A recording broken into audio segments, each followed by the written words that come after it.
Хора, пътувахме назад във времето.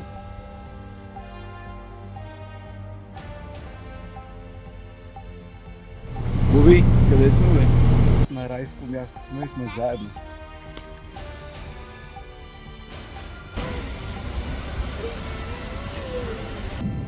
Емил открива полинезийските плажове.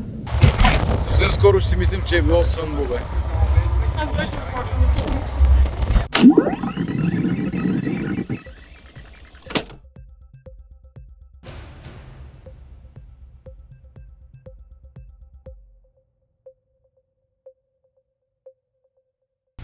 Здравейте, ние сме Милко и Боряна, а вие гледате Ние нашите и кучето. Дойде време да ви разкажем и за нашето приключение в Френска Полинезия. То беше за 7 дни и беше много интензивно, така че подгответе се.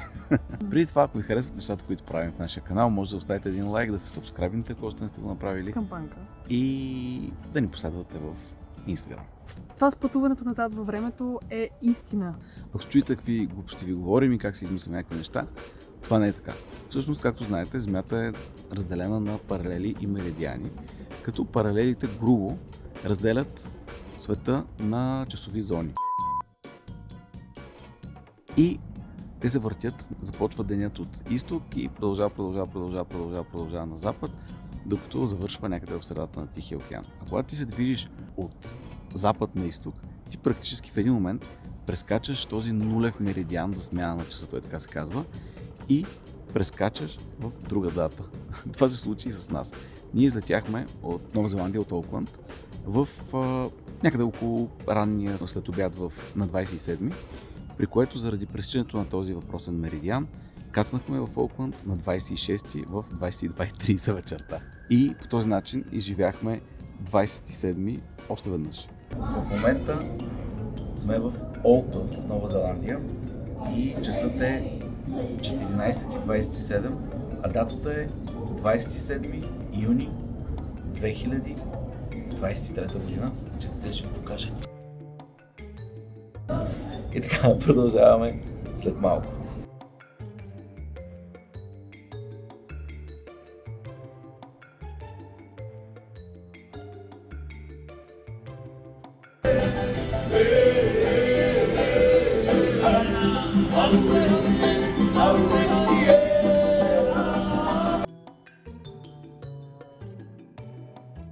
Хора, как ви се струва? Струва ми се подмладен. Защото пътувах назад във времето. Както ви показах, беше 27 юни, а сега сме в Таити, Френска Полинезия. И часът е 22:56, а датата е 26 юни. Да, ако искате да се подмладите и да се върнете назад във времето, полетът е Нова Зеландия, Френска Полинезия. Ние много се колебахме какво да правим и дали да направим обиколка с повече острови или да останем на един. И честно казано, тук влязохме в интернет, писахме в един форуми, да, и най-известни магеланци, където хора, които много пъти са били в Френска Полинезия, ни казаха, че за дните, които имаме, няма смисъл да се блъскаме по различни острови, ами да отидем на съседния остров Морея, на който има всичко, от което имаме нужда, и като за първи път е страхотно. И е повече от достатъчно за 7 дни. И това беше страхотен съвет, аз съм много щастлив, че го направихме. Само да кажа, алтернативната опция е с Air Tahiti, има така наречените Hop-on, Hop-off билети, които си купуваш една цяла карта и с нея можеш да пътуваш по различните острови. Те са различни карти. Има карта за 5 острова, карта за 8 острова и най-различни такива. Те не бяха нечовешки скъпи, но сигурно не бяха и ефтини. Ако отиваш специално до Френска Полинезия, както правят нормалните хора, вероятно това е най-добрият вариант. Отиваш за 2 седмици или за 3 седмици и си отделяш част от времето за обиколка. Но когато си само за една седмица и си пътувал много преди това и ти предстои още доста да пътуваш, това беше супер правилно решение и аз съм много благодарна на хората. Както знаете, пътувахме само с ръчен багаж. Имахме изключително малко пространство за всичко, така че си носих много малко козметика. Едно от малкото неща, които си носих, беше слънцезащитния крем на La Roche, както и слънцезащитния крем за бебета и деца, който ползвам за децата. Аз съм си стар фен на La Roche, така че беше супер естествено да продължа да си използвам продуктите на La Roche и когато се върнах в България. Когато свърши лятото, колкото и да ми е тежко да го кажа, лятото свърши, установих, че кожата ми е в доста тъжно състояние, също и като настроенията ми, че всичко е приключило. Изключително много видя тя това лято. Слънце, морета, различен климат, неспане. Въобще, каквото си помислите, имах нужда от нещо, което да ми я възстанови. И сега ще ви разкажа за тези два продукта на La Roche, като моя личен акцент е върху серума. И двата продукта са от серията Cicaplast и двата продукта съдържат витамин B5 или пантенол, другото му име, който знаем, че има регенериращо, възстановяващо, противовъзпалително действие. Аз тези неща няма да ви занимавам. Ще ви занимавам с това, че лично на мен супер много ми помогнаха. Използвам сутрин и вечер серума. Доста редовно, вече около 2 седмици. И кожата ми мога да кажа, че стана като на емилчето. Сега бръчки не изглажда, нито пигментни петна, но всичко останало, да. Усещам кожата си наистина много еластична и много мека. Cicaplast Balm е B5, той ви е познат, така че няма да ви разказвам толкова много за него. Ще кажа само, че може да се използва при някакви наранявания, отрасквания, повърхностни рани и може дори да си го слагате върху устните. Да, докато серумът е нещо, което можете да се използвате абсолютно ежедневно, сутрин и вечер. И да си го добавите към рутината, ако имате такава. Аз нямам. Можете да намерите продуктите и в аптеките. И аз ви обещавам, че много ще ви допаднат.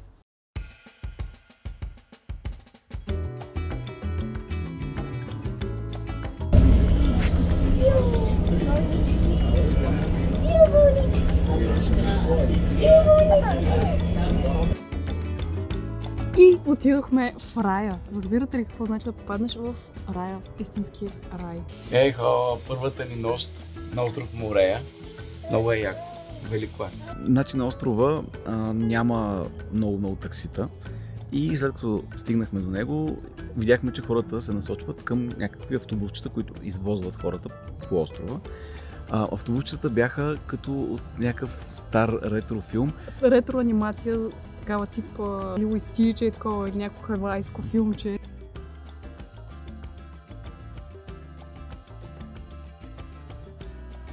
Беше всъщност първия ми шок, че тук може би всъщност не е това, което си представяме. Тотално е бекпекърско място и е много хипарско даже, защото ние малко преди да дойдем се плашихме, че си представяхме Бора газария някаква, която е такава, сещате се каква, което нали не е точно нашето, някакво такова много тузарско и супер газарско, а то всъщност поне местата, на които ние отивахме, поне остров Морея, са някакви много такива хипи, много чил, много хора.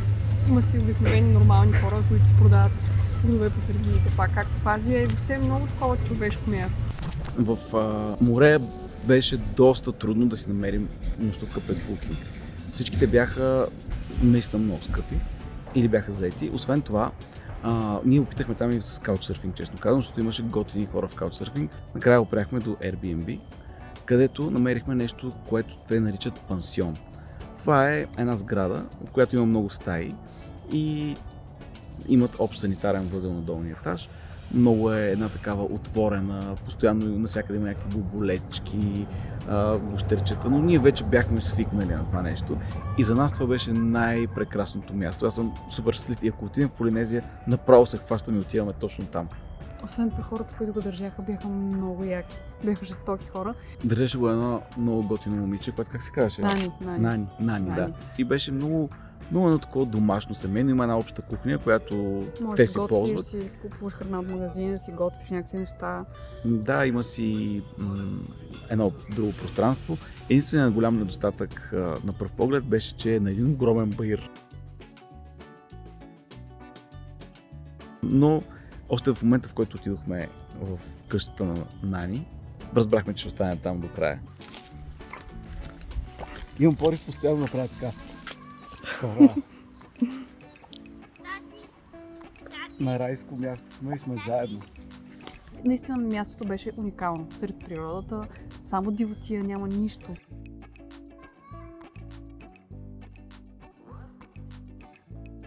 И като цяло, като попаднахме на този остров, това, което видяхме веднага е, че там няма бетон, няма никакви сгради. Там има просто някакви къщи, някакви такива малки мини хотелчета, които изглеждат като къщи по-скоро. И много нарядко някой магазин, някое заведение. Обаче се оказа проблем това, защото нямаше откъде да си купим почти нищо за ядене. Първата вечер, когато се върнахме от плаж, т.е. когато приключи плажа, искахме да си вземем нещо за хапване и да се приберем. Само че се оказахме насред нищото в тъмното и нямаше абсолютно нищо наоколо, което да работеше. Хора, ако се чуете, що нищо не виждате, то защото и ние нищо не виждаме. Толкова се заплесаха по невероятния плаж и пейзаж и въобще картинка, че не осъзнахме, че после ще трябва да се прибираме пеш по улици, които нямат никакво осветление. И също така, че ще изтървем всички възможни магазини, които най-близкия от които е на места, в които може да се купи нещо за хранене. Няма нищо за вечеря, но децата са супер яки и казаха, че не им пука за това. Но ние сме ужасни родители, защото не успяхме да осигурим на децата вечеря днес. И се оказа обаче, че можем да си поръчим пица, което беше толкова велико. Това беше най-хубавата пица на света. Деца, все пак уредихме една пица.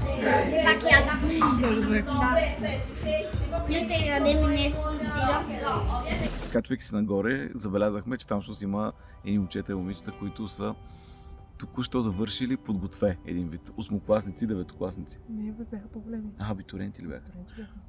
И те си бяха извадили китари и почнаха да свирят някаква супер яка песен и мелодия. C'est mon Fénois, ma Polynésia, ma nation.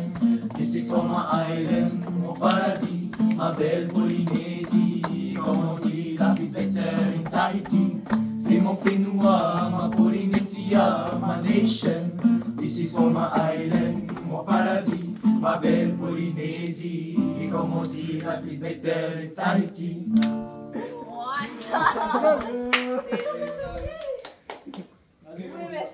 Децата веднага се закачиха. Да. И ние също, и беше абсолютната идилия и удоволствие. Стана ми мъчно, защото сигурно това никога повече няма да ги видим тези хора и... Напротив, това си писах с Мали Конеден. Да, и аз съм си писала с тях просто... Бяха супер сладури просто. И в първи момент се почувствахме като такива... Аз се почувствах някой не. Аз се почувствах като класната им. Някакъв възрастен човек сред децата. Обаче те бяха толкова яки, че просто тотално топяха всякакви ледове и си прекарахме супер приятно с тях всъщност и беше много яко. И това пак беше от тези моменти на пътуването, в които супер силно и осезателно усетих смисъла на цялото нещо. И на срещата с хора по пътя и да усетиш духа на мястото и на времето. Винаги сме казвали с Милко, че обичаме да пътуваме заради срещата с хората, защото едно място е хората преди всичко друго. В смисъл, да, има красиви плажове, има не знам си какво, не знам си що, но атмосферата, това как те кара да се чувстваш едно място е свързано с хората, които срещаш по пътя и това в много голяма степен беше толкова приятно преживяване заради хората там, които срещахме, защото бяха такива типични островитяни. Хора от остров, където просто е като на матата положението.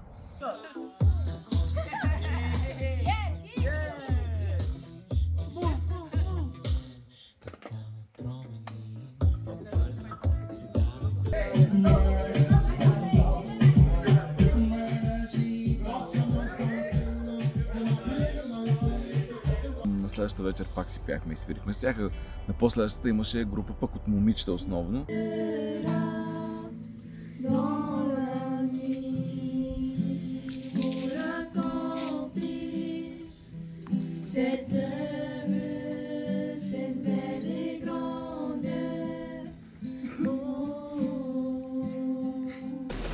Някъде там разбрахме, че тая работа няма да стане без кола под наем.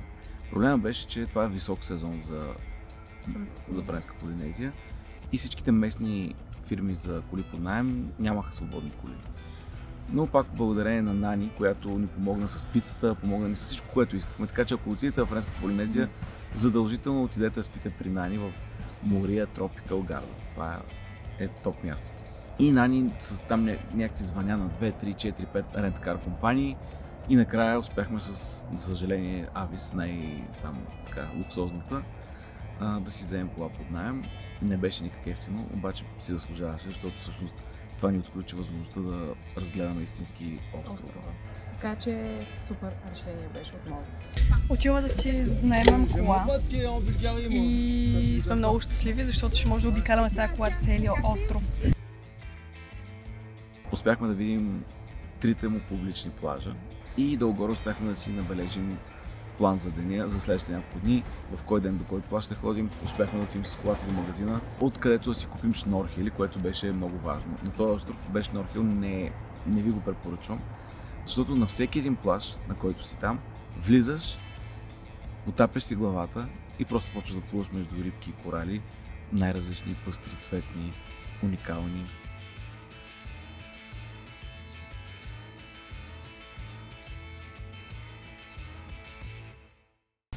Обиколихме острова, 3 плажа. Въобще гледахме сателитната карта на острова и навсякъде всичко беше от тия тюркоазените сини прозрачни води. Защото острова реално е заобиколен от риф. И водите навсякъде са лагуна, т.е. виждаш океана отвъд лагуната и едни тихи светло-сини води, които са спокойни и безопасни, въпреки че бъкат акули. Но от добрите акули. Хора видяха акула в открити води за първ път в живота си и въпреки че май знаех, че е безопасно, направо казах на Туни, айде да направят водата. После питах, казах, че няма проблем, обаче все пак акула. Не беше много голяма, може би ей толкова. От тези черноносите акули.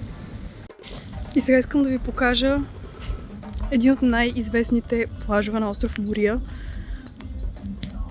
Ето така изглежда паркинга на плажа. Това, което супер ме впечатли по пътя, беше, че нямаше нито едно магазинче, сергийка, кафе, ресторант, нищо. Мястото е оставено такова, каквото го виждате. Също така е супер чист, няма никакви боклуци, никакви отпадъци. Няма много кошчета за боклук, също така хората си носят храна, носят си някакви неща, но въпреки това е абсолютно чист.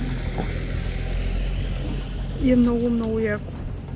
И всички плажове бяха такива, т.е. нали, с някакви вариации, да кажем, в паркинга и в това, но всичките бяха, абсолютно нямаше нищичко на плажа. Нито една постройка, нищо, където можеш да си купиш каквото и да било. Нищо, просто дивотия, което е велико. Нали, друго нещо, ние сме обикаляли всякакви видове плажове, но просто абсолютно табу е историята с шезлонгите, които са подредени един до друг и хавлиите, дето си ги слагаш от сутринта, за да си запазиш място. Не има достатъчно пространство за всички, спокойно се намираш някъде местенце.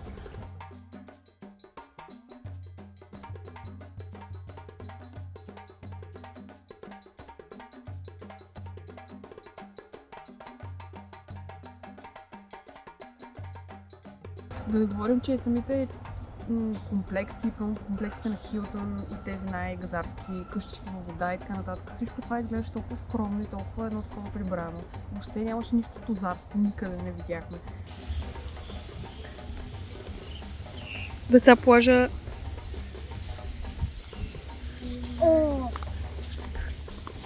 Дали ще има риби, дали да не сноркели? Това, което виждате, е реалните цветове, няма никакви филтри и такива неща. Аз също не мога да повярвам, докато го гледам това нещо, че това е истина. Имам чувството, че съм си сложила някакви очила и не е реално просто. Гора, ние с тати вчера видяхме акула в морето. Да, истинска акула. Тати видях, по-скоро.